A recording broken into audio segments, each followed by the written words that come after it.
Pour one out for all the history makers whose lights were snuffed out 100 years ago in 1926. Gone too soon. Except for one of you who couldn't be gone fast enough. Guess who you think it is as we go through the timeline of notable deaths from 1926. January 4th.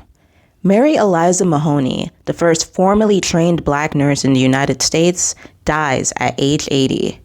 Mahoney was born in Massachusetts in 1845, the eldest of 3 siblings born to free black parents who moved up north from North Carolina. Initially, Mahoney worked as a janitor at New England Hospital, which itself was a pioneering place, being only the second hospital in the U.S. to be run by women and the first to formally train nurses. It was this inaugural nurse training program that Mahoney was accepted into in 1878. With its 16-hour-long days, the 16-month New England Hospital nursing program was grueling. And out of the 40 applicants, only Mahoney and 2 other students made it to graduation day. This achievement made Mahoney the first formally trained black nurse in America. After her training, Mahoney decided against working as a public nurse, reasoning that she would face less discrimination working as a private nurse for rich white folk. But she also became known for trying to make nursing a more accessible profession for other black women. She was one of the first black members of the Nurses Associated Alumni of the United States and Canada, and one of the founders of the National Association for Colored Graduate Nurses. Almost poetically, her life ended where her career began, at New England Hospital, where she died from breast cancer on this day. January 30th. Silent film star and screenwriter Barbara Lamar dies from tuberculosis at age 29. A legendary vamp, Lamar, born Refa Dale Watson, was famous for her life being just as dramatic off-screen as it was on-screen. 2 alleged kidnappings, 4 real husbands, 1 made-up husband, a secret baby, alcoholism, and 27 films is a lot to pack into just 29 years.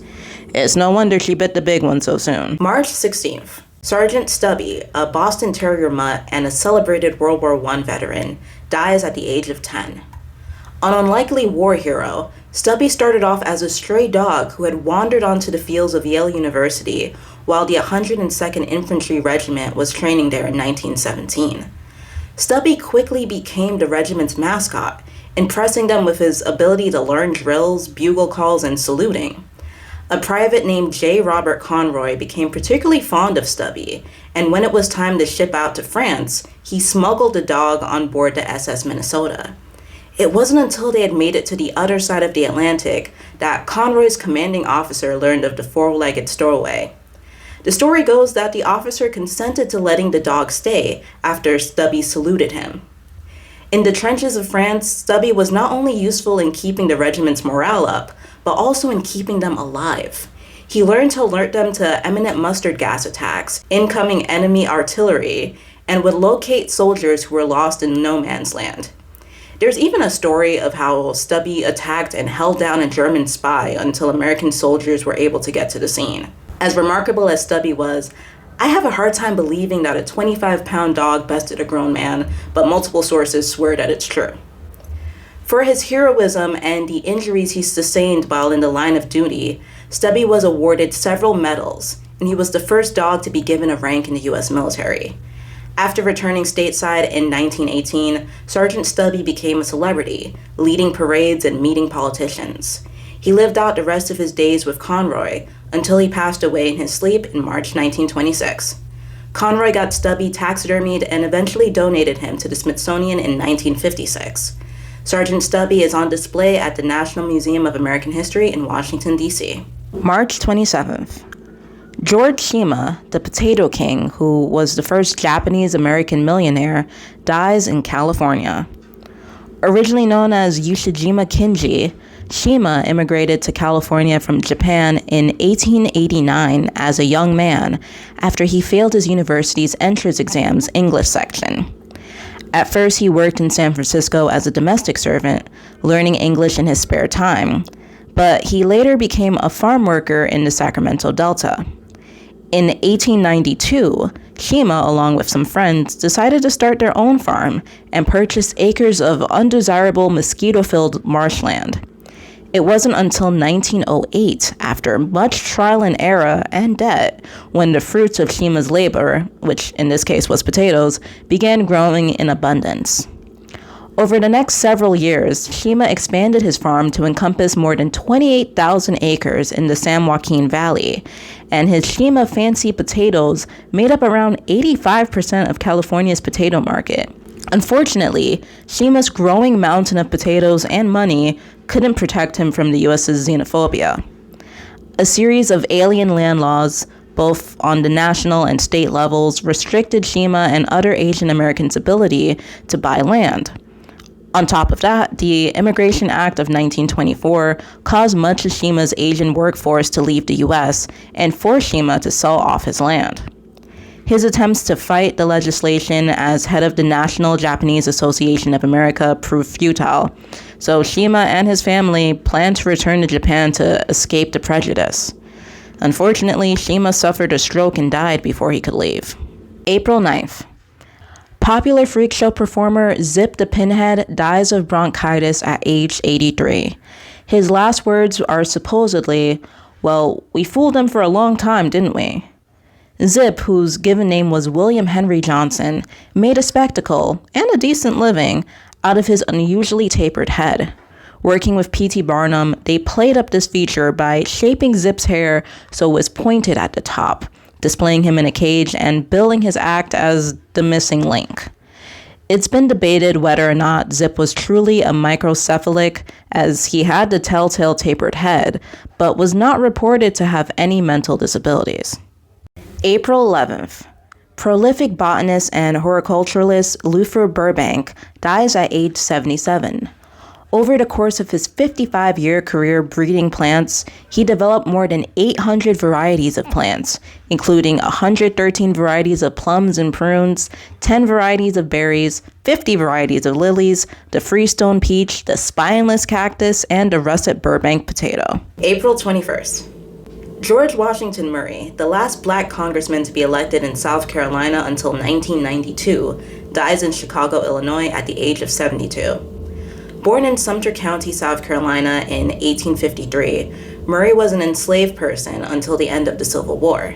Despite not previously having a formal education, he attended the University of South Carolina until they barred black people from attending in 1877, and the State Normal Institute at Columbia. He worked as a teacher, a farmer, and an inventor of agricultural machinery, and was active in the Sumter County Republican Party. In 1893, he was elected to Congress, the state's only black representative at the time. As a congressman, Murray was especially interested in protecting the voting rights of black men in the South. Ironically, it was the disenfranchisement of black voters in his district that led him to losing his seat in the 1896 election. After his stint in Congress, Murray resumed farming and either leased or sold farmland to other black farmers. Sources tell two slightly different stories. In 1902, he was sued by two of the farmers who claimed that he forged their signatures on a contract or that he cheated them out of land. Again, the sources differ. Regardless, he was convicted and sentenced to 3 years of hard labor. Murray claimed that he didn't receive a fair trial, so rather than submit to punishment, he's fled South Carolina for Chicago, where he sold life insurance, worked in real estate, gave lectures, and wrote books on race relations. April 30th. Stunt pilot Bessie Coleman, the first black American woman and first woman of Native American ancestry to obtain a pilot's license, plummets to her death in a plane accident in Jacksonville, Florida. At the time of the accident, Coleman was preparing for an upcoming air show, scouting potential jumping sites from the back of the cockpit, while her mechanic William Wills was at the control. Somehow, an unsecured wrench got caught in the plane's gears, causing it to unexpectedly flip over and plummet to the ground. Coleman wasn't strapped into the plane and fell to her death from 3,000 feet above ground. Wills, who was strapped in, also died upon impact. Coleman was mourned by the thousands of people who admired her tenacity to become an aviator, despite being rejected from every flight school she applied to in the U.S. on account of her race and gender, respected her refusal to perform at any venue that didn't admit black people, and supported her dream to open a school to train black aviators. May 2nd. Anglo-Indian hunter Jim Corbett finally kills the man-eating leopard that had been terrorizing the people of Rudraprayag, India, for the past 8 years. According to Corbett's very compelling account, the leopard had acquired a taste for human flesh back in 1918 when the influenza pandemic made dead human bodies abundant. As the flu subsided and the leopard's supply of deceased human meat with it, the leopard started going after live humans to get its fix, primarily attacking people out at night and causing the communities in Rudraprayag to live in fear of the dark. It's estimated that the leopard was responsible for the deaths of 125 people, but according to Corbett, that number's a lowball. May 11th. In LaBelle, Florida, a young black road construction worker named Henry Patterson asked a young white woman named Hattie Crawford for a drink of water from her back porch. She runs out of her house screaming. A mob of 200 locals assumed that Patterson assaulted Crawford and later find him and lynch him. Only once it's too late does Crawford admit that Patterson never laid a hand on her. News of the lynching spreads across the country, and being that this is the 4th lynching in Florida recorded in the past 6 weeks, embarrassed state officials take the unusual step of actually attempting to find and prosecute those responsible for this extralegal execution.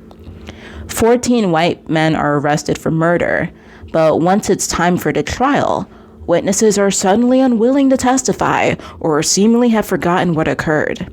As a result, the only legal consequence from Henry Patterson's murder is that LaBelle's sheriff loses his job because he didn't try to stave off the mob. June 9th. Sanford Ballard Doyle and his impressive beard die in Honolulu, Hawaii at age 82. Born in Hawaii to American missionaries in 1844, Doyle, who was a lawyer, helped orchestrate the 1893 American-backed coup that overthrew the Hawaiian monarchy. He then served as the short-lived Republic of Hawaii's first and only president and its first governor once the U.S. agreed to annex Hawaii in 1898. Despite his surname and his being in cahoots with sugar company owners in Hawaii, Sanford B. Doyle is not the founder of Doyle Fruit Company. That instead was founded by his cousin, James Doyle. Also on June 9th, states violate the Equal Protection Clause of the 14th Amendment when they exclude people on the basis of race or color from serving as grand jurors. That is what lawyer Wilford Horace Smith successfully argued to the Supreme Court in Carter v. Texas in 1900, making him, along with co-counsel Emanuel Hewlett, the first black lawyers to win a case in front of the Supreme Court. Smith, who died on June 9, 1926, spent his career using litigation to reclaim the voting rights and civil liberties for black people that the states tried to deny them post-Reconstruction. July 26. Presidential bad luck charm Robert Todd Lincoln passes away at his Vermont estate at age 82. As the eldest son of Abraham Lincoln, and the only son to make it past the age of 18, Robert witnessed a lot of tragedy in his life, from the early deaths of each of his brothers to 3 presidential assassinations, William McKinley's in 1901, James Garfield's in 1881, and of course his father's in 1865. For decades afterwards, Lincoln refused to attend other presidential events, writing, "No, I'm not going, because there's a certain fatality about presidential functions when I'm present." Despite being the presidential angel of death, Lincoln was able to fashion a rather comfortable life for himself. He served as U.S. Secretary of War from 1881 to 1885, as an envoy to Britain from 1889 to 1893, as president of the Pullman Palace Car Company from 1897 to 1911, and was a successful corporate lawyer. Still, he couldn't help but feel that he was perpetually in his famous father's shadow. Once writing to a friend, "No one wanted me for Secretary of War, they wanted Abraham Lincoln's son. No one wanted me for Minister to England, they wanted Abraham Lincoln's son. No one wanted me for president of Pullman Company. They wanted Abraham Lincoln's son." August 26th. The OG Latin lover film archetype, Rudolph Valentino, dies in New York City, following complications from an emergency surgery to remove a ruptured ulcer. Never a stranger to spectacle in life and in death, news of the Italian-born silent movie star's sudden passing at age 31 causes thousands of people to stampede outside of Frank E. Campbell's funeral home just to catch a glimpse of Valentino's body. October 20th, unapologetic American socialist and labor leader Eugene V. Debs dies in Illinois at the age of 70. Debs had spent nearly all of his adult life involved in labor unions, notably leading the Pullman strike of 1894. As the Socialist Party's 5-time presidential candidate, the popularity of his radical platform on women's suffrage, the abolition of child labor, setting minimum wage and maximum hour expectations, and other worker protections forced the Democratic and Republican parties to eventually adopt these views and enshrine them in legislation. October 31st. Not even the Great Escape artist Harry Houdini could escape the Grim Reaper.